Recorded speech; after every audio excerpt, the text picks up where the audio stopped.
ओम नमो भगवते वासुदेवाय। आप सभी का हमारे YouTube चैनल पर हार्दिक स्वागत है। प्रिय भक्तजनों, आज सुने आषाढ़ मास महात्म तीसरे अध्याय की कथा। प्रेम से बोले जगन्नाथ जी महाराज की जय हो। ये अध्याय में आपने श्रवण किया साक्षात ईश्वर को अपने सम्मुख पाकर भी खो देने का ये दुख राजा इंद्रद्युम्न के लिए वज्रपात के समान था। वे उस सूनी कंदरा की धूल में लोट लोट कर रोने लगे जहाँ कभी नील माधव विराजते थे।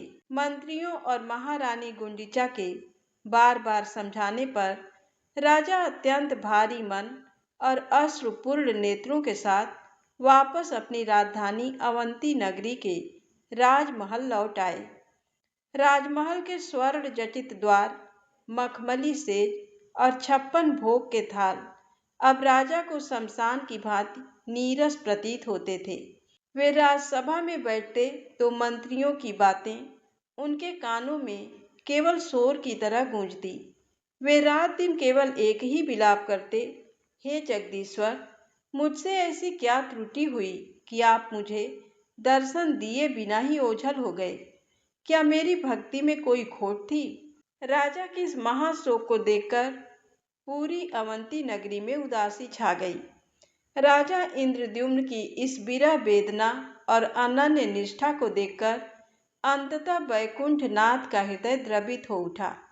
एक रात्रि जब राजा अपने कक्ष में भूमि पर सो रहे थे, तब अचानक पूरा राजमहल एक अलौकिक नीले प्रकाश से जगमगा उठा। उस प्रकाश के मध्य से एक गंभीर और गूंजती हुई आकाशवाणी हुई, हे राजन, शोक का परित्याग करो।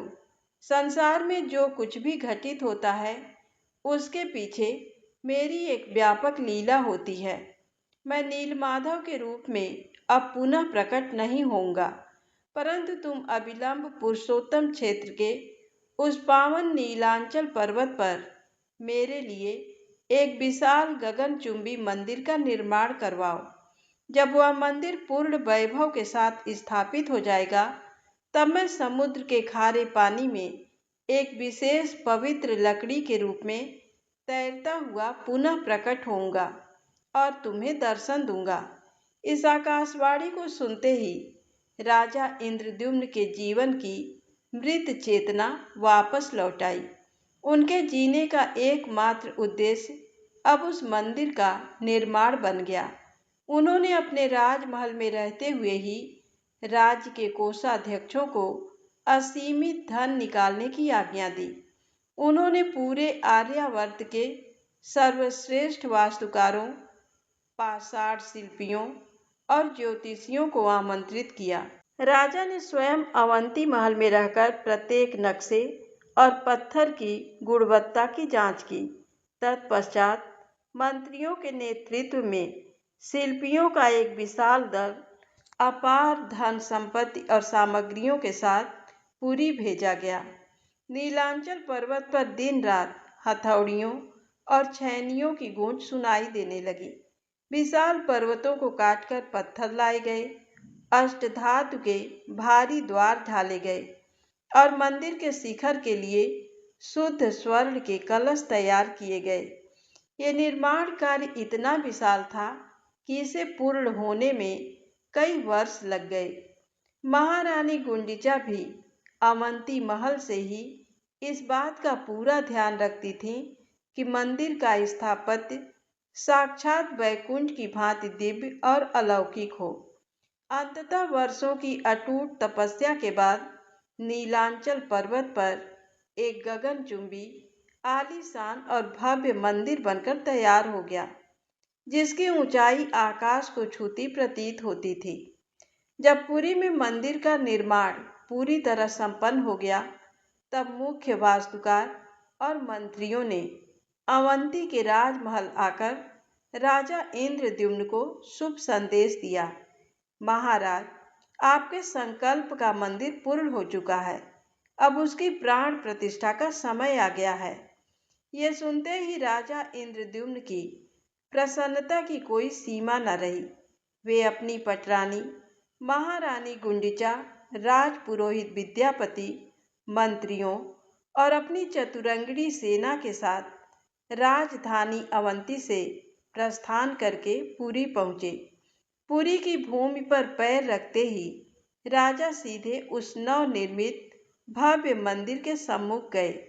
मंदिर का सौंदर्य देखकर वे मंत्रमुग्ध हो गए, परंतु जैसे ही वे मुख्य गर्भगृह के भीतर गए, वहां का सूनापन देखकर उनके हृदय में एक बार फिर घोर शोक और संशय का पहाड़ टूट पड़ा। मंदिर की विशाल वेदी को रिक्त देखकर वे गहन चिंता में डूब गए। उनके दुखी होने का कारण ये था कि मंदिर तो भव्य बन गया है, लेकिन अब आगे का मार्ग क्या है।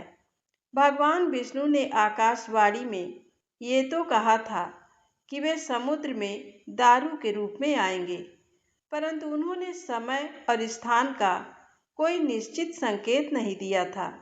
राजा सोचने लगे कि ये विशाल समुद्र अनंत है, इसकी लहरें असीमित हैं। वह दिव्य लकड़ी समुद्र के किस कोने में, किस दिन और किस रूप में प्रकट होगी। यदि वह लकड़ी कभी न आई तो इस भव्य मंदिर का क्या होगा। क्या मेरी किसी भूल के कारण प्रभु अब प्रकट नहीं होना चाहते। इन्हीं विकट चिंताओं और अपनी मानवीय असमर्थता के कारण राजा इंद्रद्युम्न का हृदय हाहाकार कर उठा। उन्होंने महारानी गुंडिचा से कहा, देवी, मंदिर का ये वैभव मेरे किस काम का, जब मैं अपने आराध्य के आने का समय ही नहीं जानता।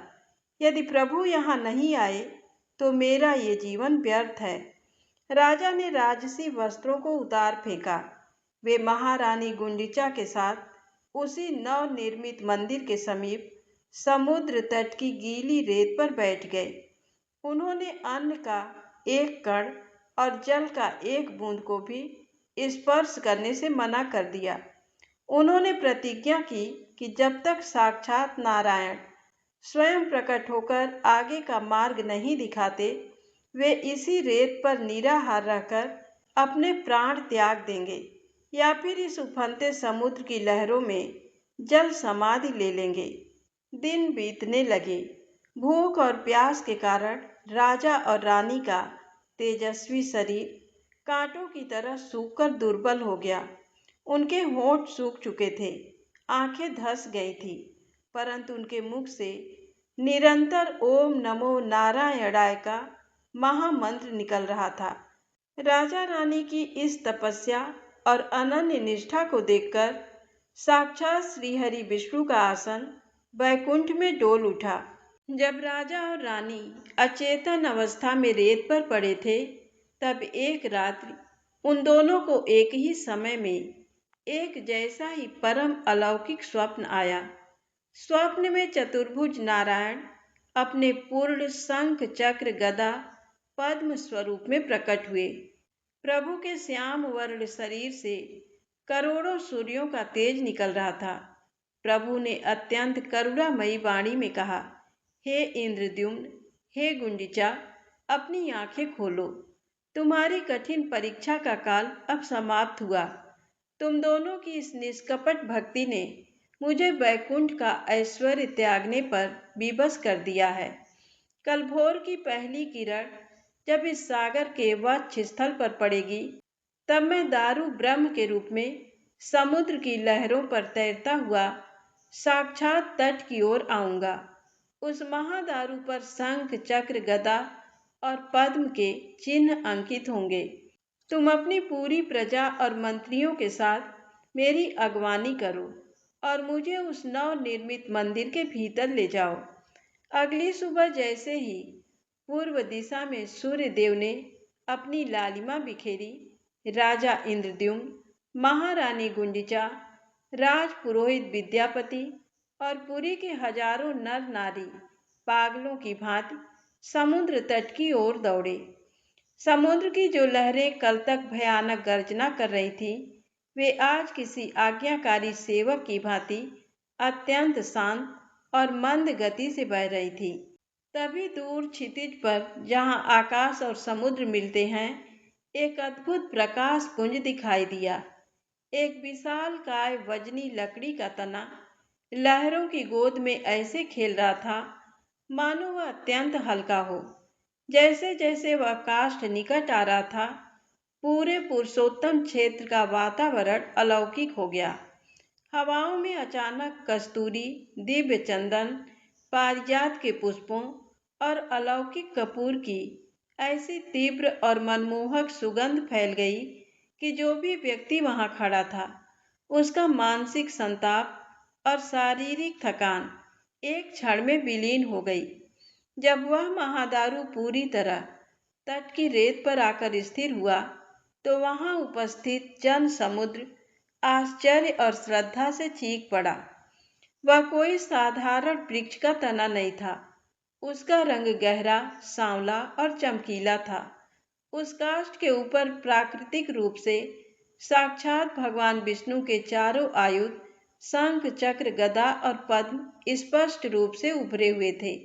महारानी गुंडिचा भाव विभोर होकर अश्रुपूरित नेत्रों से भूमि पर बैठ गईं। राजा इंद्रद्युम्न ने साष्टांग दंडवत प्रणाम करते हुए कहा, हे दारू ब्रह्म, आपके इस दास का आपको कोटि कोटि नमन।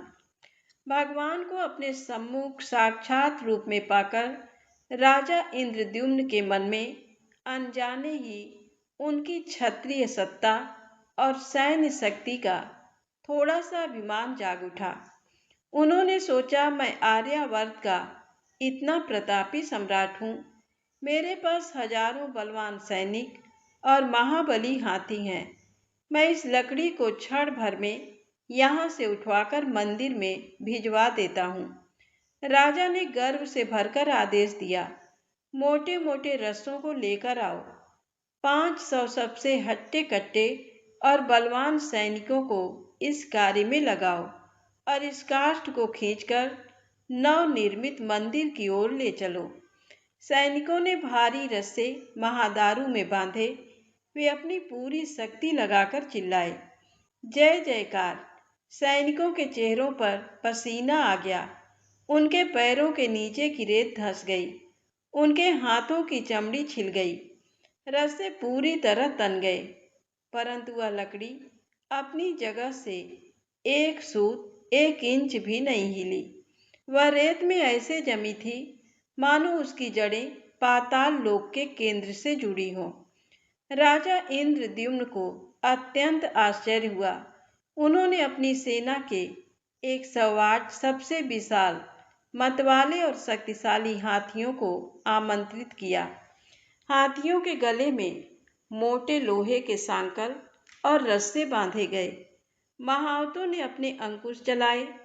हाथियों ने चिंघाड़ते हुए अपनी पूरी ताकत झोंक दी, परंतु परिणाम वही रहा। रस्से टूट टूट कर हवा में तैरने लगे। लोहे की भारी जंजीरें चटक गईं। हाथी थककर रेत पर बैठ गए, परंतु महादारू अपनी जगह पर हिमालय की भांति अटल रहा। राजा इंद्रद्युम्न का सारा अहंकार एक पल में चूर चूर हो गया। उनका मस्तक आत्मग्लानि से झुक गया। वे सोचने लगे कि जिस ईश्वर ने स्वयं स्वप्न में आने का आमंत्रण दिया, वे अब मेरे मंदिर चलने को उद्यत क्यों नहीं हैं। तब महारानी गुंडिचा राजा के समीप आईं। उन्होंने अत्यंत शांत, गंभीर और भक्तिमय स्वर में कहा, महाराज, आप संपूर्ण ब्रह्मांड के स्वामी को अपनी चतुरंगड़ी सेना और हाथियों के बल पर विजित करना चाहते हैं। आप भूल रहे हैं कि जो ईश्वर पूरी सृष्टि को अपनी एक उंगली पर नचाते हैं, उन्हें शारीरिक बल या सत्ता के मद से नहीं बांधा जा सकता। इन्हें हिलाने के लिए सैनिकों की शक्ति नहीं, बल्कि अनन्य भक्ति का समर्पण चाहिए। कृपया नीलमाधव के परम सखा सबर राज विश्वावसु को स्मरण कीजिए।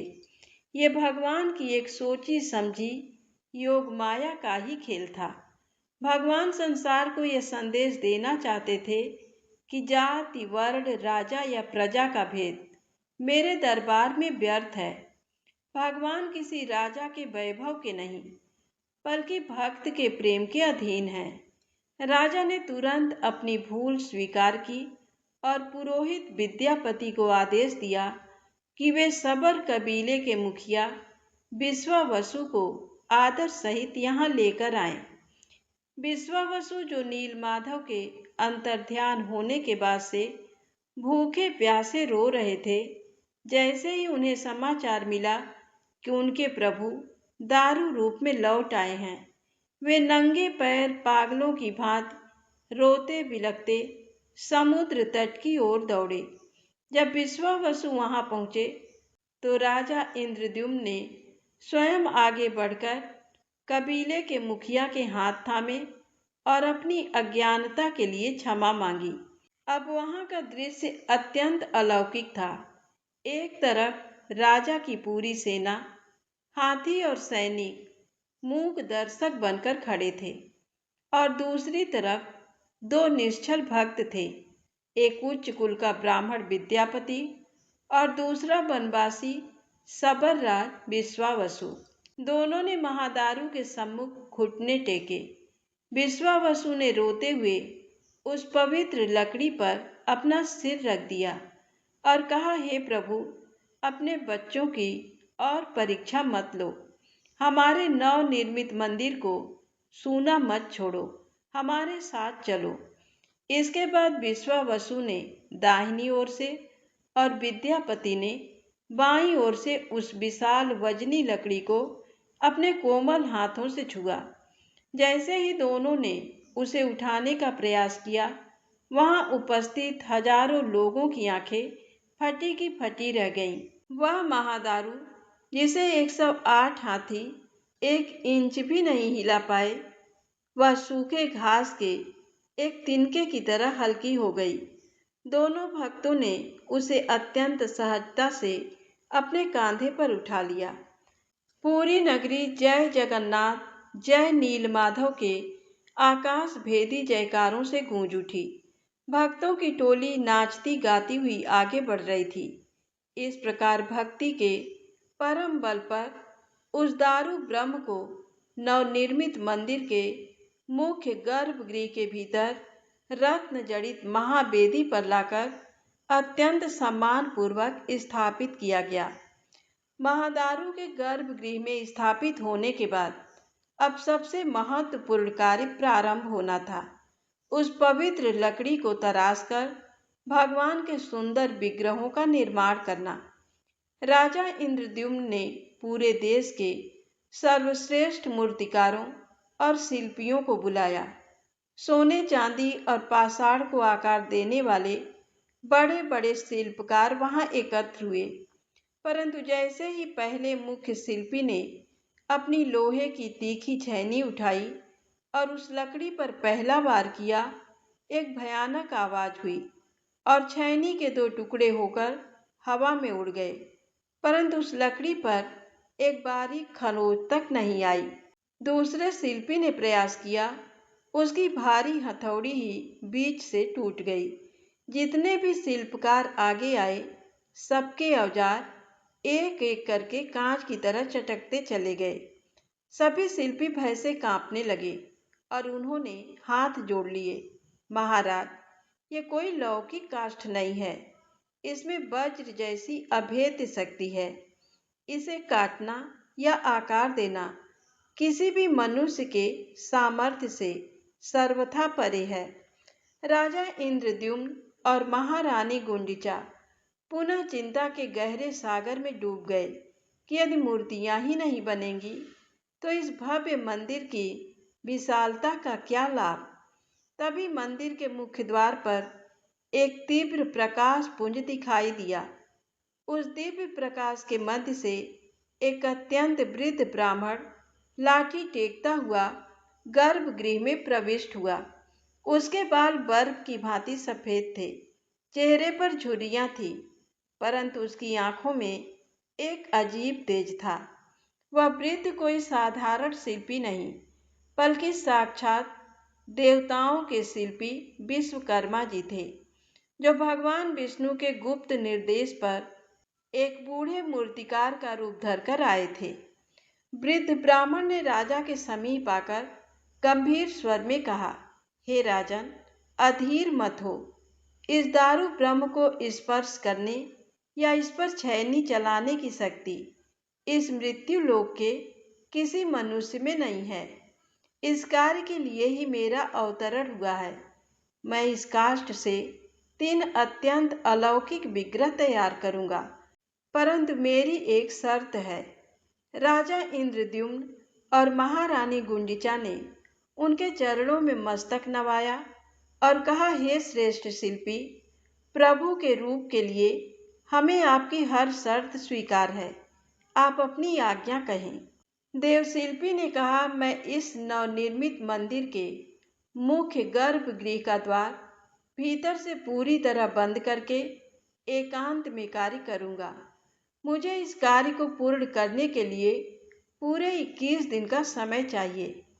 इन 21 दिनों तक ना तो कोई इस द्वार को खोलेगा, ना ही कोई झरोखे या दरार से अंदर झांकने का प्रयास करेगा। इन 21 दिनों में मुझे अन्न या जल की या किसी की सहायता की आवश्यकता नहीं है। यदि 21 दिन पूरे होने से एक क्षण पहले भी किसी ने इस कपाट को खोला तो मैं उसी क्षण काम अधूरा छोड़कर अंतर ध्यान हो जाऊंगा। राजा इंद्रद्युम्न ने भारी मन से लेकिन प्रभु के विग्रह की तीव्र आस में इस शर्त को स्वीकार कर लिया। वृद्ध शिल्पी महादारू के साथ गर्भगृह के भीतर चले गए और मंदिर के भारी लकड़ी के कपाट बंद करके उन पर मजबूत सांकल चढ़ा दी गई। बाहर सैनिकों का कड़ा पहरा लगा दिया गया कि वायु के अतिरिक्त कोई और भीतर प्रवेश न कर सके। शुरुआत के 14 दिनों तक सब कुछ अत्यंत सुचारू और योजना के अनुसार चलता रहा। राजा इंद्रद्युम्न और महारानी गुंडिचा प्रतिदिन तीनों काल सुबह, दोपहर और संध्या के समय गर्भगृह के बंद कपाट के बाहर आकर श्रद्धापूर्वक खड़े हो जाते थे। बंद कपाट के भीतर से लकड़ी छीलने की मधुर आवाज, छैनी की ठक ठक और हथौड़ी की गूंज सुनाई देती रहती थी। उन ध्वनियों को सुनकर राजा रानी का हृदय आनंद से नाच उठता था कि उनके आराध्य का दिव्य रूप अब आकार ले रहा है। परंतु 15वें दिन की पवित्र सुबह जब महारानी गुंडिचा आरती का थाल लेकर कपाट के समीप पहुंची तो वहां भयानक सन्नाटा था। कोई आवाज नहीं आ रही थी। उन्होंने चकित होकर अपना कान कपाट की लकड़ी में सटाया, परंतु भीतर कोई हलचल नहीं थी। 16वें दिन भी वही मूक सन्नाटा पसरा रहा। 17वें दिन की संध्या तक जब भीतर से श्वास लेने की भी ध्वनि सुनाई नहीं दी तो महारानी गुंडिचा का कोमल और ममतामय हृदय बुरी तरह तड़प उठा। उनके मन में नाना प्रकार की भयानक शंकाएं उमड़ने लगीं। वे रोती और विलाप करती हुई राजा इंद्रद्युम्न के कक्ष में गईं। रानी ने अत्यंत व्याकुल होकर कहा, स्वामी, अनर्थ हो गया है। 3 दिनों से भीतर से कोई ध्वनि नहीं आ रही है। वह शिल्पी अत्यंत वयोवृद्ध और दुर्बल था। 17 दिनों से बिना अन्न और जल के वह उस बंद अंधेरे कमरे में कार्य कर रहा है। कहीं भूख और प्यास के कारण उस वृद्ध ब्राह्मण के हमारे इस नवनिर्मित पावन मंदिर में हमारे राजद्वार पर एक भूखे ब्राह्मण की मृत्यु हो जाए, इससे बड़ा महापाप और क्या होगा। हमारी आने वाली पीढ़ियां भी इस ब्रह्म हत्या के पाप से मुक्त नहीं हो पाएंगी। महाराज, मेरी बात मानिए और कपाट खुलवाइए। राजा इंद्रद्युम्न ने उन्हें शांत करने का भरसक प्रयास किया। देवी, शांत हो जाओ, अपनी प्रतिज्ञा का स्मरण करो। वह कोई साधारण वृद्ध नहीं है। उनके चेहरे का अलौकिक तेज क्या तुम भूल गई? 21 दिन पूरे होने में मात्र 4 दिन शेष हैं। धैर्य रखो, प्रतिज्ञा मत तोड़ो।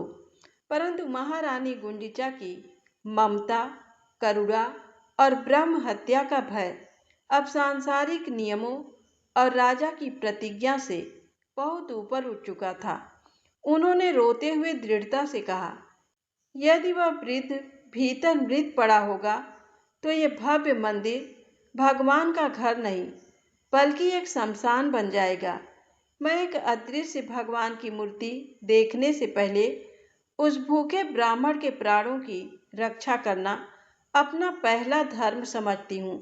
यदि आपने आज द्वार नहीं खुलवाया तो मैं इसी चौखट पर अपने प्राण त्याग दूंगी। महारानी गुंडिचा के इस भीषण हठ, विलाप और आत्मदाह की चेतावनी के सामने प्रतापी सम्राट राजा इंद्रद्युम्न विवश हो गए। उनका क्षत्रिय धैर्य टूट गया। उन्होंने भारी मन और कांपते हाथों से सैनिकों को आदेश दिया, गर्भगृह के कपाट तुरंत खोल दिए जाएं।